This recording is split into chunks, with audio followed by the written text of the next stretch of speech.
Scott, help. I want to be in sales. I want to be a technician or a salesperson, but I don't want to be stuck saying the same thing over and over and over again. What can I do? My answer is this is a fantastic question. I'm Scott Silvenbell, coming to you live for HVAC Technician Sales Secrets on a perfect day to talk about sales, growth, opportunity, sales scripts, performance, and a fantastic day to talk about you. Coming to you live from Sacramento. So this conversation comes up across the board in all industries and services. It's not just heating, air conditioning technicians.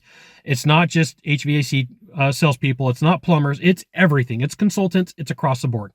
And I'm going to share with you that I have sat at the table on a Zoom call, on a phone call with products that range from $1,000 to $5 million. Okay.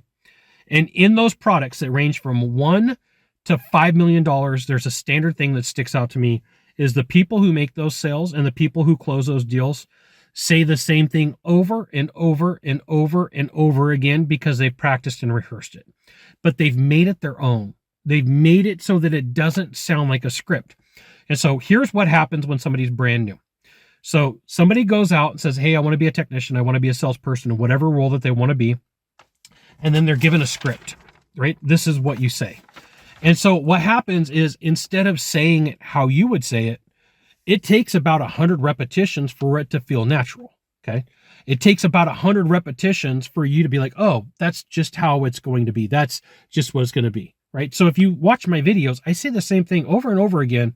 1, because it's consistency. 2, because it's comfort. And 3, because it's a script. And so you're not ever going to get away from what's going on with a sales script.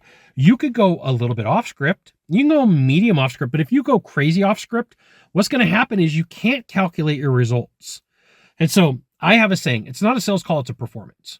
It's not a sales call, it's a performance. Now, if it's a performance, then we're performing. And so if you think about like rock bands, if you think about comedians, if you think about people who have to give a presentation, they have what they're doing absolutely scripted. I have got to sit in on some band performances where before the crowd comes in, they allow for a few people to come in and hear like the open set where they're getting their practice in and they're trying to get their vocals just right and they're trying to figure out where the guitar sounds right on the stage and they're trying to angle the drums so that they get the right amount of bass.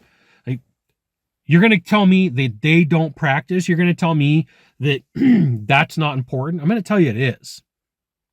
And so here's a couple of things. 1, you're going to have to repeat yourself. So you could grab your phone. You could record yourself over and over again on audio or video. 2, you can meet up and you can role play with people. Like, we're trying to speed this up as fast as possible to get you through 100 repetitions. Practicing on a client is the wrong thing to do. And this is why it feels weird and icky, is because you're practicing on somebody and they're like, you're not having a conversation with me. You don't sound like a salesperson. You sound like you're trying to sell me. You sound like a used car salesman.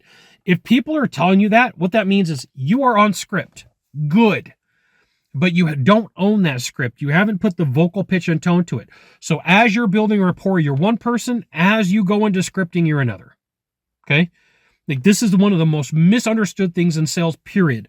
And I'm not just saying heating and air. I'm talking like across the board. That you have to sound like the same person. Like, when I started this video, I hope I sound like the same person as when I sound like I ended.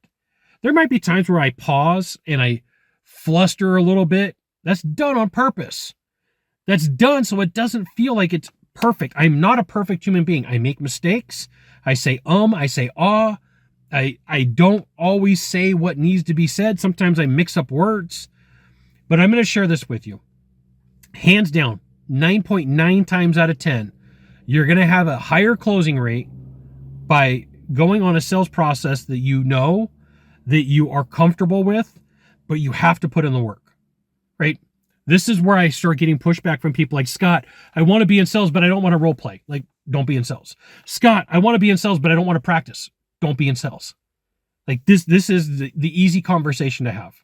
If you're not willing to put in the work, it's going to be uncomfortable. And if it's going to be uncomfortable, you're going to be like, boo, Scott, boo, sales sucks because I sound like a robot. Well, you haven't owned the conversation.